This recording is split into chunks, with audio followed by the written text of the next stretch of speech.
काल है बणरे जाई रोसई करबा बणरे जाई गछमूले भोजी करुथिबा बेले आक्रमण कला महुमाछी। एमिति घटना घटी गजपति जिला मोहना डबा थाना अंतर्गत खारीमेरा गाँव में रोसई करबा पई गाँ निकटकू बणकू जाइथिले। आंब गछमूले किछि लोक मिसी रोसई करुथिबा बेले हठात गछरे बसा बांधिथिबा बाघुआ महुमाछी माने मिसी अतर्कित भावे गोडाई गोडाई आक्रमण करथिले। आक्रमण रे शिकार हुई गाँवर 14 जन व्यक्ति आहत होइछन्ति। गाँ निकटरे रहिथिबा जंगल को रोसई करबा उद्देश्य रे जाळेनी काठ संग्रह करुथिले। आउ किछि लोक घर पई काठ संग्रह और रोसई करुथिले। एही समय रे हठात आक्रमण करिथिला बाघ महुमाछी। संगे संगे प्राण विकल रे सेठारु दौड़ीथिले गाँ लोके। बाघ महुमाछी दंशन रे 14 जन आहत होइथिले। आहतंक मध्यरु महिला 6 जन और पुरुष 8 जन को मोहना मेडिकल रे भर्ती करी चिकित्सा करा जायछि। समस्ते सुस्थ हेउथिबा डाक्टर अनुपमा पाढ़ी कहिसंती।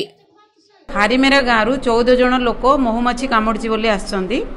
केही भी ता भितरे गुरुतर नाहांती, समस्ते माइनर बाइटिंग रे ही आसछन्ती। आउ आमर एठू हॉस्पिटल रु जहाँ आमर प्राथमिक चिकित्सा हिसाब रे जहाँ मैनेजमेंट अच्छी आम देदेलु समस्त को।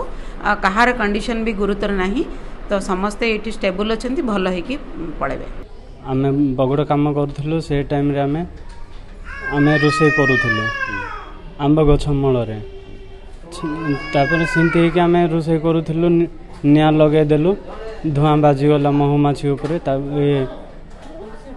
महुमाछी उपरे तापर से बाघ महुटा आम देहरे आक्रांत कला समस्त को गोड़े गोड़े कामुड़ी देछि। बाघ आंब गछरे थिला से तलक आम रोषे करूँ सेठी पूरा आसला नाची जाक आइला तापर आम सेटा देखली नथला रोषे करूँ तापर आलू पियाज आम काटाकुटी करथिलु सेठी आइला से माती जाक तापर आम दाइल। गजपति मोहनारू मनमत मिश्र रिपोर्ट धरित्री लाइव।